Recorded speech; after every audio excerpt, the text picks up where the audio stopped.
Futbol jokalariak zergatik etortzen zarete hain gutxi horrelako elkarrizketetara edo telebista saioetara edo dena delakora? Bueno, lehenik eta mila esker gonbidapenagatik. Eta, uste dut gero eta elkarrizketa gehiago daudelako.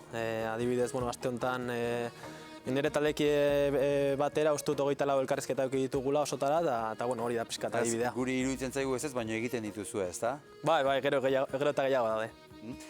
Gustatzen zaizkizu elkarrizketak edo nolako elkarrizketak dituzu gustukozuk? Adibidez gaur lehenengo aldia da, ez da hemen telebistan, eta hainbeste kamera eta ikusita pixka bat nervioso, baina orokorrean gustatzen zaizkit. Gaur zure liburua aurkeztera etorri zara, Kartas de Haien izeneko liburua, haienen gutunak edo eskutitzak. Liburu hau, zuretzat, importantea izan da, nondik datorkizu, nondik dator ideia nagusia idazteko zaletasuna hau edo? Etxean adibide hona daukat, ez da, aitak euskal literatura sariak lortu ditu. Baina, azkenean nire bizipenak eta nire bizituan gauza guzti hauek bestekin partekatzeko, azken urte hauetan erabaki dut ateratzea eta beldur hori pasata, azkenan ja kalean dago liburua. Aita aipatu duzu Jokin Muñoz, idazlea, besteak beste Euskadi Literatura Saria bere garaian jaso zuena. Ze iruditu zaio berari liburua? Gusto zitzaion ez da, eta gainera liburuan dauden gauza asko ez egizkin, eta hasieran harrituta, baina pozik, nire barne eta nire ikara guztiak ikusi zituen. Haien, zu omen zinen Anai Arreben artean mugituena, ezta? Gehien beti batera eta bestera, zuhaitzetan gora eta bera, ibiltzen zena. Hala da hori?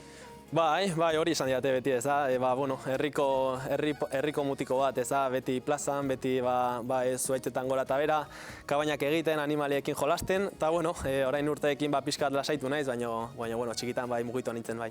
Eta noiz sortu zitzaizun futbolerako afizioa? Bostu txikitatik, ez da, beti... Txikitatik? Bai, uste ez daukat oroitzapen zehatzik, baina beti eukiut baloi bat hanketan. Zuen umetako futbol talde referentea zein izango zen? Ardoi edo izango zen? Ni txikitan hasi nintzen Sanduzelain, eta gero Txaurin herri txiki bat eta zegoen talderik, eta gero Ardoira pasa nintzen hor Zizur Nagusiko taldea. Eta pentsatzen dugu oso oroitzapen onak izango dituzula, ez da, umetako eta presiorik gabeko garai jolasti horiek, ez da? Bai, garai haietan asko disfrutatzen nun, ez da, irabazi nahi nun, argi dago, baina hala ere lagunekin jolastea, esperientzia ezberdinak bizitzea zan garrantzitsuena. Baina egun batean Realaren deia etorri zen, zure ametsa izango zen noski Reala bezalako talde bat edeitzea, ez da? Gainera, ni txikitatik Real zalea, Txaurin bizi nintzen, Nafarroan. Baina, gurasoa eta familia gehiena hemengoa dira, eta azkenean txuri urdin kolore horiek, honea etorri nintzen azkenean horregatik. Hor pixkanaka gazte mailako kategoria guztietan jokatu zenuen, eskilara mailak igotzen joan zinen lehenbiziko mailara iritsi arte, eta zure debuta etorri zen, okerrez palima gaude, Imanolekin Bernabeuko partidu hartan, ez da? Hori da, oso egun polita izan zen, ez da. Bernabeun jolastea, olako arerio baten aurka, eta gainera irabaztea, nire lehenengo partiduan ikaragarria, ez da. Imanole entrenatzaileak egun hartan sekulako besarkada eman zizun edo eman zenioten elkarri, oso sonatu izan zen besarkada hori, ez da, zu nola gogoratzen duzu momentu hori? Imanolen besarkada oso sonatuak dira, ez da. Eta, momentu hori ez ditut oroitzapen asko, dena intentsitate handiarekin bizi izan nun, baina orain denborakin ikusita oso momentu politak, ez da. Oso azkar pasatzea denbora, baina momentu haiek betirako eramango ditut. Gero etorri zen, Anoetako zure debuta, ez da, hori ere berezia izango zen Bernabeun debutatzea handia da, baina etxean debutatzea hori ere handia izan zen zuretzat. Hori zen niretzat politena, ez da, ni txikitatik, nire amona hor Amarako dorrean bizi izan, eta partioa ikusten dituen hor goitik, ez da, eta batean hor behian zelaian egotea oso unkigarria, ez da. Hemen daukagu liburua, Kartas de Haien edo Haienen eskutitzak, emaidazu mesez, hartuko dut esku artean, eskerrik asko Haien. Hauxe da, Haien Muñozek idatzi duen eta argitaratu berri duen liburua, eta honi buruz hitz egitera etorri zara besteak beste. Anoetako partidua aipatzen ari ginen, debuta aipatzen ari ginen, eskutitzak daude liburu honetan oinarri. Zure lehenbiziko eskutitza, liburu honetan agertzen den lehenbiziko eskutitza, gurasoi idatzitakoa izan zen? Anoetan idatzitako gure izan zen? Lehenengo izan zen Bernabeunkoa, eta bigarrena urrengo astean Espainolen aurka. Bernabeun ere idatzi zenuen gutun bat, ezta? hori da. Eta Bernabeun zergatik idatzi zenuen gutun bat, haien? Ba, bueno, nirengo partidua zan, eta hor zegoen Imanol Ibarrondo taldeko coacha, eta bueno, aurreko gaban pixkat igual nervioso negola ikusi zuen, eta bueno, nire logelara gerturatu zan, eta lasaitzeko eta intentsitate hori pixkat jisteko, hori gomendatu zian, karta bat idaztea, gutun bat idaztea, eta bueno, justo kasualidadez nera manen urtetzen zen, errege eguna, eta bueno, erregei gutuna idatzi beharrean, bueno, nire gurasoi edo niri idatzi ninduen liburu gutun hori. Mesede egin zizun, gutun hori idazteak susomatu zenuen, honek mesede egiten dit. Ibarrondok arrazoi du. Bai, hori, batez ere intentsitate eta nerbio horiek jaisteko, ez da, eta momentu horietan dena oso azkar eta intentsitate handiz bizi dugu, eta bueno, momentu horretan asko lagundu zian, bai. Irakurriko diguzu haien gurasoei idatzitako gutun hori mesez? Horrein bilatu behar dut, bilatu behar duzu, balasai. Bueno, gogoratuko dugu, bai, aurkitu duzu, ez da? Lehenengo, bai. Bueno, haien nahi duzunean badakigu eskutitzat bat baino gehiago daudela liburu horretan jasota, kasu honetan gurasoei euskaraz idatzetako gutun. Nahi duzunean. Piskat, ez dut, irakurtze duanean, piskat lotxa emate dit, baina, bueno, orain animatuko naiz. Aita ama, anoetan egingo dut debuta, txikitako beste ametsu bat beteko da. Oraindik gogoan daukat amarako dorre puntatik ikusten nituela relaren partidu guztiak.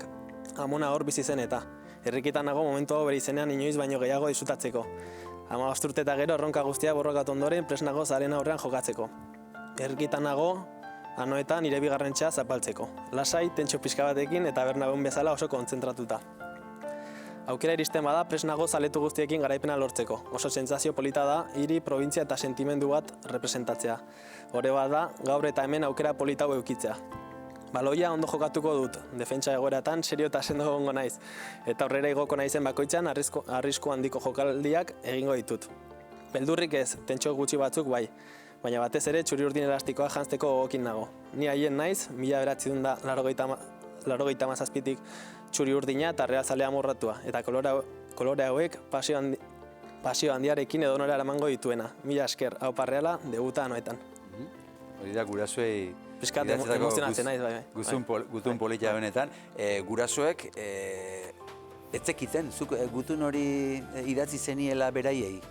Ke gainera, kasi igual duela 2 urte erakutsi nien hau, eta urte asko eukitutola hori izan da, zuk barruan gordeta zeneukan sekretua, ez da? Bai. Kontua da, behar bada hasieran gutunak haien politiak izan zitezkeen edo esperantzaz betetako gutunak, baina hor beldurra aipatu duzu gutun honetan, eta okerrez pagode beldurrari ere gutun bat idatzia baduzu, liburu horretan, gutunak pixkat iluntzen joan ziren denborarekin? Bai, denborarekin presio hori areagotzen juntzan, eta beldur horiek ez nekizkin gestionatzen, eta momentu bat iritsi izan, sufrimendua oso handia zala. Eta zergatik sufrimendu hori, zergatik sumatzen zenuen sufrimendu hori areagotzen ari zela? Batez ere hori presioagatik, eta futbolak ingoratzen duen jende guztia eta prensa guztia ez nekin nola eraman, eta gainera oso gazte nintzen. Eta azkenean denbora pasata ikasi dut, baina momentu hartan niretzat bertigo handiko gauza bat zan. Liburuan badago pasarte bat Alex Sola, zure lagunaren gurasoei aitorpen bat egin zeniena, negarsaio bat ere egin zenuena beraiekin. Momentu hori nola oroitzen duzu? Zergatik izan zen hori? Orain oso harro nago momentu horretaz ez da, baina momentuan sufrimendu handiko egun bat izan zen.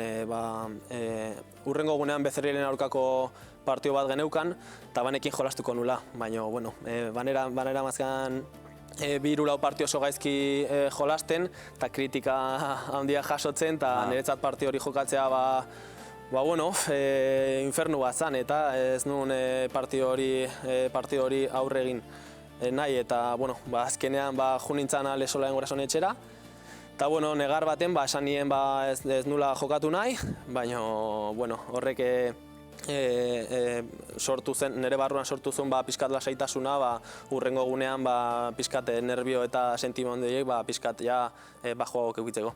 Egun hortan behar bada egin zenuen klik bat edo zulotik ateratzeko lehenbiziko pausoa izan ziteken egun hori? Bai, uste, bai ez. Egun hori izan zen uste dute pixkat klik egin nuen egun bat, eta hortik aurrera banekin lan handia neukala aurretik, baina geroztik nire buruko pentsamendu eta sentimendu horiek hobeto gestionatu ditut.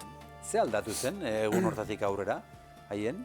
Batez ere, bizitzarekiko eta futbolarekiko nire begira da, ez da. Lehenago presio handia eta futbola ikusten nuen amenaza bat bezala. Eta geroztik oso eskertuta nago futbola bizitzeaz, ez da. Bizkat aldatu nituen futbola ikusteko betaurreko horiek. Idazteak asko lagundu dizu? Hori liburuan jartzen dut, idazte izan zen, futbolan jolasteko beste era bat, ez da, eta idazteak asko lagundu dit, eta orain ere jarraitzen dut. Liburuan beste gauza asko esaten dituzu, baina esaten duzu ez duela merezi denbora galtzerik zure esku ez dauden gauza horiekin kezkatuta, ez da?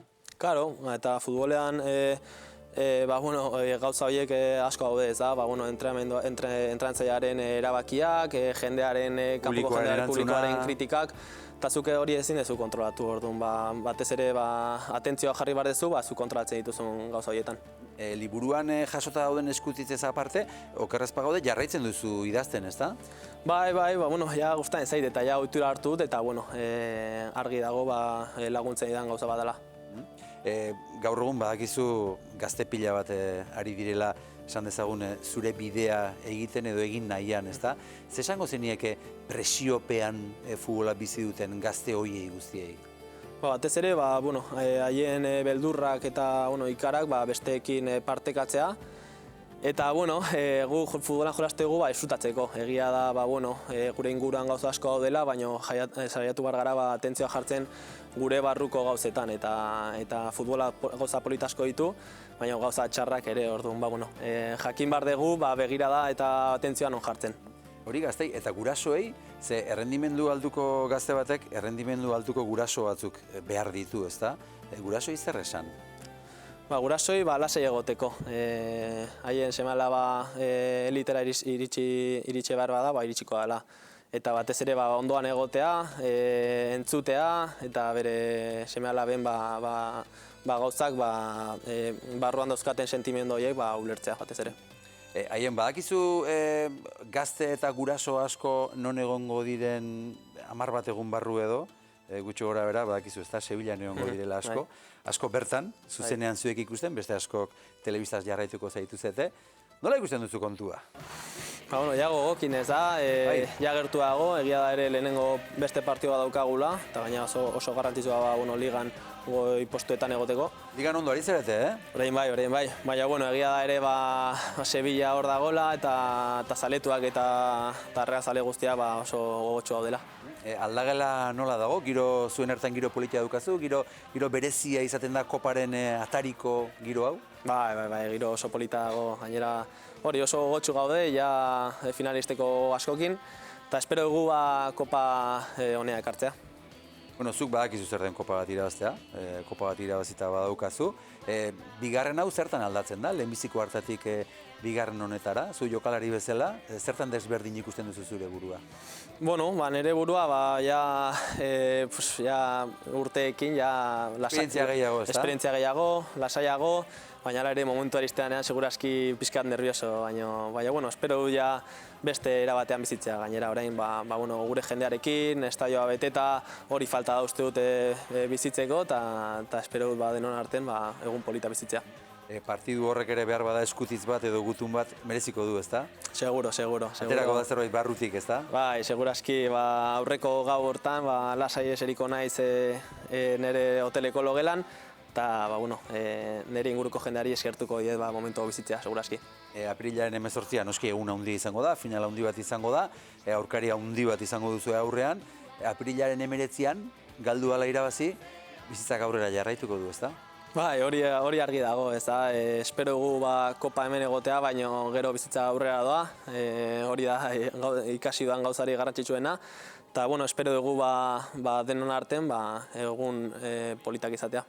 Zure taldekideek liburuari buruz zerbait esan dizute edo zuen artean badukazu egiturarik gauza komentatzeko edo irakurri du norbaitek liburua adibidez? Baten batek baina beste batzuk ez. Eta, baten bat gerturatu da, eta askotan gauza berdina bizi izan ditugu, eta Eta bueno, gure artean partekatzea oso polita da.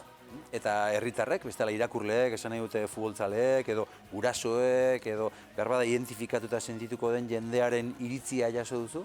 Bai, jende asko sentitu gaula identifikatuta, eta ez bakarrik futbolariak edo kirolariak. Eta, bueno, mezu asko jaso ditut, eta niretzat hori da izan da politena, ez da nik liburu hau idatzi dut horretarako. Haien, oraintxe jaso dugu ikusentzule batek bidalitako galdera bat sare sozialen bidez, eta egingo dizugu. Finalera begira, zen mezu bidali nahi zenieke Realeko zalei? Bueno, urte zail hau bizi ondoren, espero gu denon arten egun oso polita bizitzea, eta hori da garrantzitsuena, ez da, gero irabazi galdu, espero dugu irabaztea, baina batez ere momentu hori intentsitate askorekin disfrutatzea, eta bueno, denon artean oroitzapen oso politak eukitzea. Zer dio Matarazzok? Bera ere animatuta dago? Bai, deno gaude oso animatuta, eta bueno, hor ja zubietan ikusten da finala jokatzeko gogo hori. Haien, pentsatzen dugu liburu honek asko erakutsi dizula, ezta? Eta esan duzun bezala, eskutitzak idazten jarraitzen duzu. Izango da bigarrenik edo badukazu buruan beste proiekturen bat? Bueno, ez dakit, ni batez ere idazte dut niretzako, ez da, nire barruko sentimendu horiek ordenatzeko. Baina, bueno, mendik urte batzutara beste bat atratzeoan, baina, bueno, berez ez daukat hori buruan. Barruko sentimendu horiek horrela publikatzea, horrela argitaratzea, paus hori ematea ere ez da oso erraxa izango, ez da hori ere bi aldiz pentsatu beharko zenuen, ez da? Zure buruak biluztu egin duzu. Bi aldiz, gehiago, asko kostatu zait liburu hau partekatzea hasieran, pentsatzen nun nori importatuko zaio hau, ez da? Baina, bueno, azkenean barrera hori ere pasan nun, eta bueno, orain oso pozik eta oso harronago nitaz. Zuk uste duzu, futbolean ere ari direla gauza hauek aldatzen, futbolariok zuen sentimentuak gero eta errazago transmititzen dituzuela, eta hor, zale eta futbolarien artean ere beste konexio bat sortzen ari dela? Bai, hori da garrantzitsuena, eta gehien eskatzen digutena, ez da, zaleen eta guren arteko distantzia hori pixkat murriztea. Hori da garrantzitsuena, eta jendea jakitea bakoitzak jokalariak zer daukan hor barruan, eta hori jakinda seguraski gauza gehiago ulertuko dituztela. Futbolak ere badaukala ilargiaren beste alde bat, ez da? Beste alde ilun hori askotan dizdirarekin geratzen gara, baina alde ilunak ere badituela. Claro, hori izan zen pixkat nire realitatearen kolpe hori, ni pentsatzen nuen futbola bakarrik gauza polita ziala, eta bueno, itzal hori ikusi nuenean, asko sufritu nuen. Haien futboltzalea noski pentsatzen dugu izango zarela, futbolean jokatzeaz gain beste partidak ikusteko diturarik badukazu? Futbola gero gutxiago. Gutxiago. Baina, bueno, saiatzen naiz alduanean ikusten, baina nahiago dut familiakin lasai egotea eta umeakin adibidez parkera jutea. Eta itzulia adibidez, orain itzulia jokatzen ari da, Euskal Herrian, txirrindularitza? Bai, alduanean ikuste dute, baina, bueno, batez ere pilota zalea naiz. Pilota zalea zara, eta norekin zaude? Zein da esan badaiteke, badaukazu favoritoren bat? Ni Jon Mari Azkurrena. Mari Azkurrenaren aldekoa zara, erki. Bueno, beste naparro bat, ez da? Bai. Hortxe. Bueno, Haien Muñoz, benetan izugarri eskertzen dizugu. Esan da bezala, egiari zor, ez da erraza izaten futbolariak gure saioetara eta elkarrizketa hauetara etortzea izugarri eskertzen dizugu etorri izana. Zorte hon, Sevillako final handi horretan, eta zorte hon liburuarekin, asko ikasi dugulako liburu hori irakurtzen ari garen bitartean, eta gazteek ere ikasi ezatela, ez da gurasoek ere, liburu irakurritan. Mila esker zuei. Sevillan izango gara, Sevillara lanera joango gara, bertan lan egingo dugu, eta gero zure lanera joango zara, ezta? Gauzat egingo dugu, gu lanean ari garen bitartean zuk gozatuko ikusten, eta zu lanean ari zaren bitartean gu gozatuko dugu zu ikusten. Hori izango da tratua. Biba Erreala eta Biba Haien eskerrik asko etortzeatik, Egon daizula, eskerrik asko. Ondo segita, oraintziak taldekide guztiei,